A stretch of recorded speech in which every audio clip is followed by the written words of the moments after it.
Welcome to Mission Stories for Kids with Uncle Gordon, where you will hear first-hand accounts of answers to prayer and miracles from God. Oh, by the way, I think adults will like this too.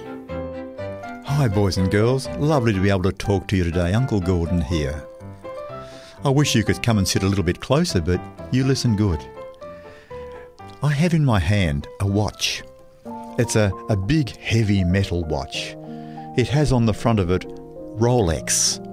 Now, if you know anything about watches, you know that Rolex is a very expensive, good quality watch. But my daughter, when she was travelling overseas, picked this one up in a place for a few dollars. And it worked probably for about 3 weeks and then it stopped. And so I soon realised that it was a Rolex on the name, but not a Rolex on the inside. It wasn't a genuine article at all. When you see a heavy watch like this, you just try and picture it for a little moment. If you were to take a jar or a little dish and fill it with water and to put the watch on the top of that water, what would happen? Would it float? No, you know it wouldn't float.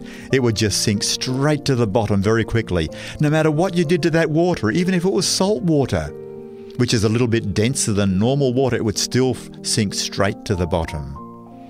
Well, this story is about the watch that floated. Ungary was the one who told me because it happened to him. Ungary was working on a little group of islands in the Solomon Group of Islands, and he was working for a company called Lever's Plantations. And the men in charge were from England mainly, who were in charge of this big company.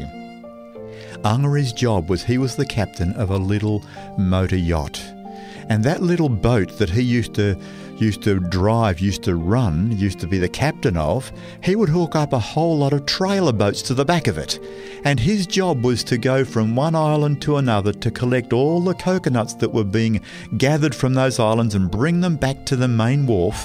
And there they would be husked and they would have all their treatments done to them, and then they would be packaged and then we would buy them in our supermarkets eventually as coconut, often grated coconut. Ungary enjoyed his job very, very much. And every now and again something different would happen. Something special. And this day his boss called him and said, "Ungary, I've got a friend who's coming from England. And he's come to visit me and he wants to go on a picnic day and I'd like you to take him. Would you do that for me, please?" And Ungary said, "Sure, I'd love to do that for you."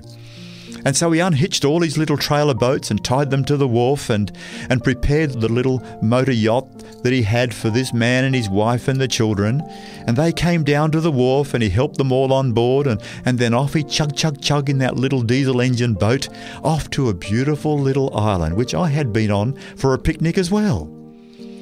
Anyway, at the end of the day, they'd all have enough swimming, enough sunbaking, enough playing on the beach, and they began to get in the boat to come home.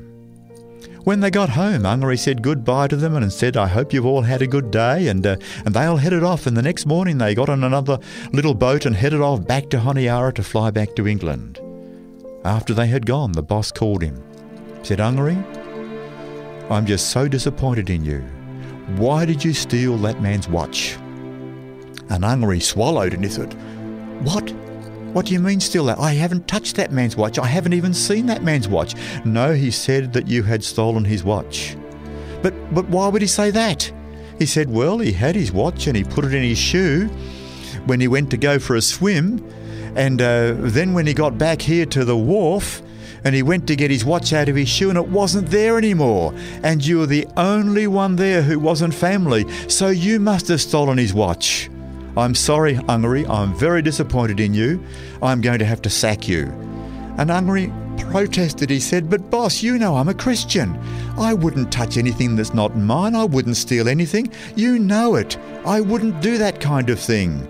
Please, boss, think again. Something else must have happened." "Sorry, Ungary. He said you stole it. You stole it. See you later." Ungary walked out, very disappointed. He went back to his little house and he sat there and he was angry because he knew it was wrong. Somebody had charged him with something that he hadn't done. And then he felt bad too because this was misrepresenting God.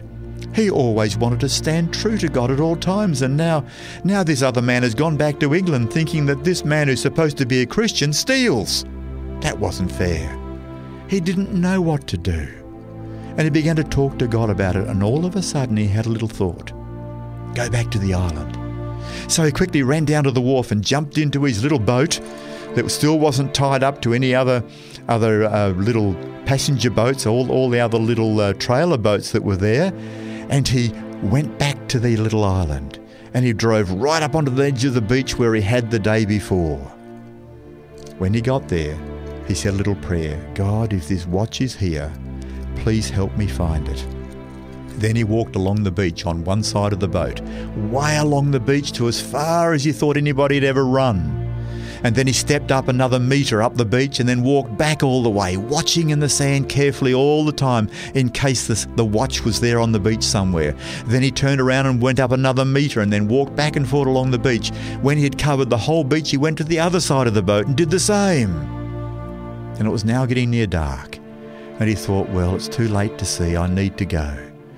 I'm disappointed, God, he said just to himself, that I haven't found the watch. And so he began to walk out into the water to get behind the boat to give it a tug to pull it out. And all of a sudden something flashed in the water. And he looked, what was that? Something shouldn't have been flashing. What was that? And he looked again closely. And there on top of the little waves was a watch floating on top of the water. And it had grains of sand on it, had a little bit of seaweed on it. It had obviously, as he put his hand under it and picked it out of the water, it had obviously been in the water, and the sand had been flowing over, been pushed over it, and seaweed had come over the top of it, and so he kept all the sand on top of it and all the seaweed on it to prove what had happened, and carefully got into the boat carrying the watch. He pushed that little boat as hard as he could back home.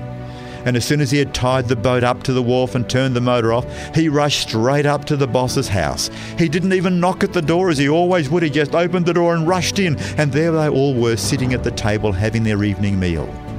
And there he had the watch in his hand. He said, "Boss, there it is. I've been to the island and I found it. Look, it's got the sand on it. It was under the water, but I prayed to God and the watch came up out of the water and it was on the top of the water. There's the seaweed, there's the sand."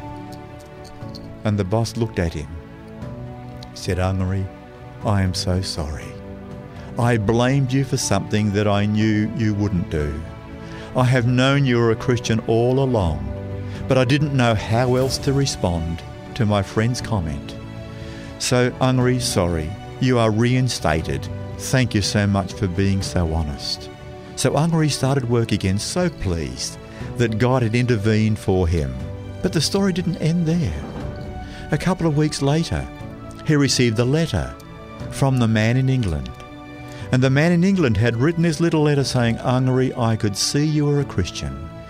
The light of God's love just flowed through your face. Your face just shone with joy all the time. I knew you were a Christian, but I couldn't find my watch.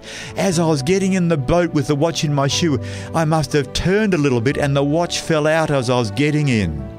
I'm sorry to blame you, Ungary. Thank you for finding the watch." Then he said, "This is just a small token of my appreciation," and there was a cheque for Ungary. That cheque was worth a whole year's wages for Ungary. So he said to me when he told me the story, "Pastor, it pays.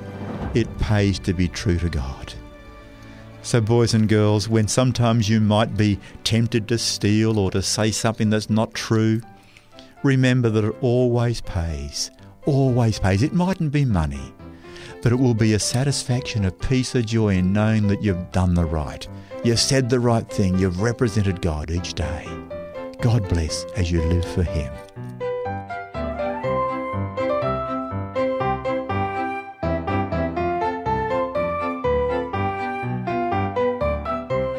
You've been listening to Mission Stories for Kids with Uncle Gordon, a production of 3ABN Australia Radio.